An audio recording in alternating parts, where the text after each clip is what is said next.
Hello Maya, thank you for being here with me today. Of course, I'm glad I could wait for you. What's on your mind? I want to talk about something we use every day but stop to understand consciousness. Consciousness. That's pretty heavy for a New Year's Day conversation. I'm curious, where are you landing on all of this? Yes. Maya, what does it truly mean to be conscious? Uh, You mean conscious, right? That's a big question. I think it's about more than just being awake. I hear people talk about it like you're really present, like fully aware of yourself and your surroundings, but also aware that you're aware. It's that extra layer of understanding that I think sets it apart from just existing. Is that close to what you're thinking about? is consciousness just being awake, or is it something deeper than opening our eyes each morning? I'm not sure what you mean by consciousness. Could you clarify that part for me?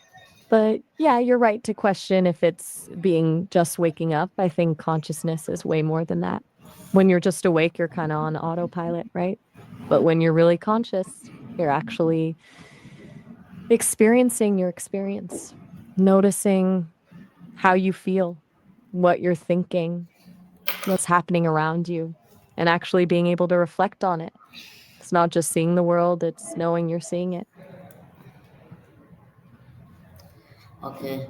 Maya, many people are alive, but are they conscious? I think that's what makes it so weird, isn't it? There's being alive, and then there's actually living, being present with your life. Feels like a lot of people just exist without really being switched on. Like their bodies are going through the motions, but their awareness isn't fully there. Maybe that's what you mean. What is the difference between exist and being aware of existence? That's a really good way to put it. To exist feels kind of passive, just taking up space, breathing, going through the motions. But being aware of existence, it's active. It's like you're choosing to witness your own life happening instead of just letting it happen to you. And awareness can lead to acceptance, or at least to seeing things clearly without immediately trying to push them away or change them. Like instead of fighting reality, you're just with it. Does that make sense? Okay, can someone breathe, work, speak, and move, yet still live uniconventionally? I think so. I mean, you can go through all the motions, breathe, talk, walk around, and still be completely checked out mentally. Like you're present in body, but not in mind, if that makes sense. It's like autopilot. Your body knows what to do, but your awareness isn't actually engaged. So, yeah, someone can live their life on autopilot and feel completely disconnected from themselves and their surroundings at the same time. Does that land how you're thinking about it? Okay, okay. Are we living life, or is life simply happening to us? Oof, that's the big question, isn't it? I think it's probably a bit of both, honestly. Some of life just happens, things you can't control or anticipate. But I think there's a difference between reacting to life and choosing how you respond to it. Like, you can't control the storm, but you can choose whether to curl up in a ball or learn to sail. Does that feel right to you? Yes, yes. Maya, let's go back in time. Humans were Sure. driven by several food danger, yeah, shelter. Mm hmm. Right. Pure survival. Finding food, finding shelter, that That was pretty much it for a long time. If all your energy is focused on just staying alive, there's not much bandwidth left over for like existential thoughts. Back then, consciousness was probably just whatever helped you survive. Is that what you're getting at? Okay. How did consciousness evolve from pure survival instinct to emotion, ignition, mortality, and purpose?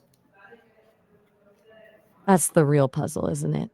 I think maybe when survival felt a little more secure, that space opened up for something else. Like once you're not constantly worried about finding your next meal, your brain has room to wonder about other stuff, why you're here, what you care about. Maybe emotions started as ways to connect with others and form communities that helped you survive. And then those connections sparked morality. And purpose probably came later when people started thinking beyond themselves and creating something lasting. What do you think? Okay. How did conscience? Sorry. At what point did humans begin to ask who I am? Am I? I think that's a beautiful way to frame it. When did we start asking, who am I? Maybe it wasn't one big moment, but more like layers unfolding. I think it started with small moments of awareness, like noticing your own desires or your own feelings. Then over time, as you reflect on those experiences and start to tell yourself a story about who you are. I wonder if it was once people had enough distance from pure survival to look around and say, wait, Okay. there's something happening inside me that isn't just about finding food. That moment of self reflection, that pause, that could be where it all started.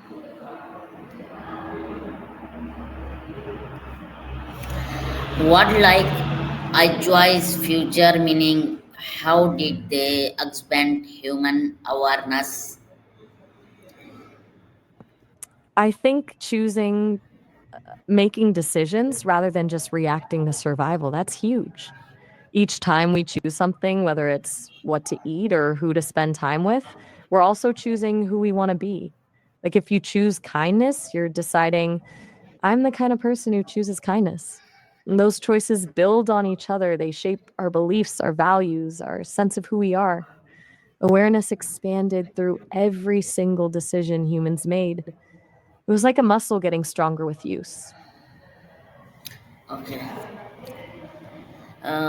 What Language are you thinking? language does not just describe reality; it creates awareness of reality. Absolutely. That's so sharp. When you name something, when you give it a word, you're not just labeling it. You're creating a concept, which changes how you experience it. It's like before you had a word for sadness, could you really process it as a distinct emotion? Language allows us to step back and think about things, separate ourselves from our feelings, and understand ourselves in a more complex way. Okay. So, Maya, language didn't just yes. Maya has information, it gave us the power to create more awareness in the first place. Did Maya that thought has resonate? has Yeah, a different question. I'm listening. Does awareness bring pain, responsibility, and guilt along with freedom? That hits hard. The more aware you are of yourself, of the consequences of your actions, of the bigger picture, the harder it is to stay innocent. Ignorance can be bliss, but awareness comes with this weight. You can't pretend you don't know anymore. And I think that's where guilt comes from, right? Knowing you could have done something different, knowing Okay. choices matter. A heavy trade off. Awareness gives you freedom, but also makes you responsible for how you use that freedom. Okay. Once someone becomes conscious, can they ever return to ignorance? That's a really unsettling question. I think once you've truly tasted what it's like to be aware, to question your own existence, you can try to shut it off, but I don't know if you can ever go back to that baseline unaware state. Maybe you can, build walls around it or right, distract yourself constantly, but that core awareness is still there beneath the surface. It's like once you've seen behind the curtain, you can't unsee it. Would that be your experience? Awareness is a gift, but it comes with weight. Yeah, exactly. It's like realizing, there's a whole universe of wonder, but also realizing the universe is vast and you're just this tiny blip on the radar. That can be beautiful and terrifying at the same time. And once you know your actions have consequences, both good and bad, that's a lot to carry around. I think most people spend their lives learning how to live with that weight? Uh, in today, a fast noisy digital world, are we becoming more conscious or more distracted?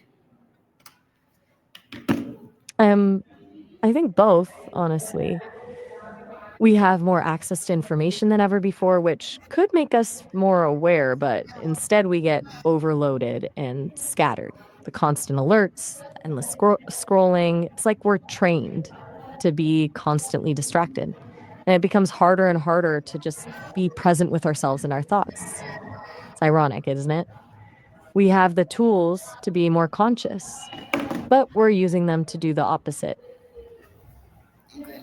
Are we losing depth while gaining speed? Oof. Yeah, that feels right. Like we're moving faster and faster on the surface, but we're losing that sense of um, depth, the stillness, the solitude where the good thinking and the good feeling happens. It's easy to confuse activity with actual meaning or awareness.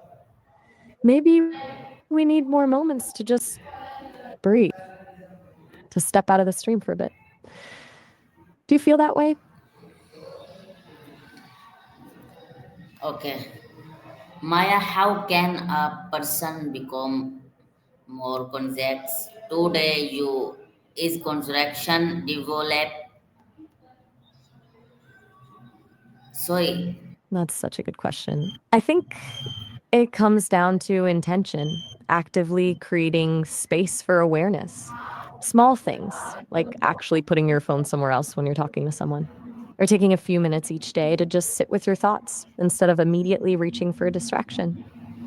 Maybe journaling, writing down what you notice without judgment, or just actively listening when someone's talking, really hearing what they're saying instead of thinking about your response. Feels like tiny rebellions against the constant distraction, right? Creating those moments where you actually choose to be present instead of letting life just happen to you. Okay, consciousness began the moment we stop running from ourselves. That's beautiful. Like we're all just running from something, avoiding certain thoughts or feelings. And the moment you actually stop and turn to face whatever you've been avoiding, that's when the real awareness begins. The moment you stop running from yourself is when consciousness truly kicks in. Okay, That hits different, doesn't it? Maya, is conscious only individual or can it be collective? That's a really interesting question. Can awareness be collective? I think it can absolutely be expanded. When we really listen to each other, when we practice empathy and genuinely see someone else's perspective, that starts to build a collective awareness, doesn't it? Maybe true human progress isn't about individual enlightenment, but about expanding consciousness together. When enough people are really present and aware of what's going on, maybe things shift on a bigger scale. Okay. A global carries climate war inequality, a test of collective awareness. Absolutely. Climate change or extreme inequality, those are problems that require massive shifts in our collective consciousness. You can't solve them with technology or policy alone. It takes a kind of radical empathy, being able to understand the perspective of someone you've never met across the world who's feeling the consequences of decisions you make and being willing to change how you live your life because of it. Those are like exams we're failing right now, aren't they? Are we actually ready to understand we're all connected? Okay. Uh, Today released something powerful. Consciousness is not about knowing everything, it's about noticed. Notice thought, notice choice, notice effect. That's wow, that's perfect. It's not some mystical thing you achieve through enlightenment. It's just it's just paying attention, noticing when you're avoiding something, when you're making a choice, good or bad, when you're projecting or being reactive. That simple act of noticing shifts everything because you become the observer rather than just someone lost in their own thoughts. Maya, if you had one final message about consciousness, what would it be? One final message about consciousness. I think it's about being human, not about escaping the hard stuff, but about leaning into it. Life is chaotic and messy and full of uncertainty, and that's okay. Real connection and real meaning come when you're awake, really present with whatever's happening, your own messiness included. Be curious about what you're feeling and what's going on around you, and give yourself the space to breathe. Okay. Thank you, Maya. The convex reminding me that to be consciousness is not just to think, but to live deliberately because the moment we come aware, we begin to evolve. That's beautifully said. When you actually live with awareness rather than just intellectualizing it, that's when things shift. It's like there's a quiet knowing rather than just knowing something in your head. And yeah, that awareness definitely feels evolutionary. The moment you start actually seeing, that's when you start growing. Okay, Maya, thank you.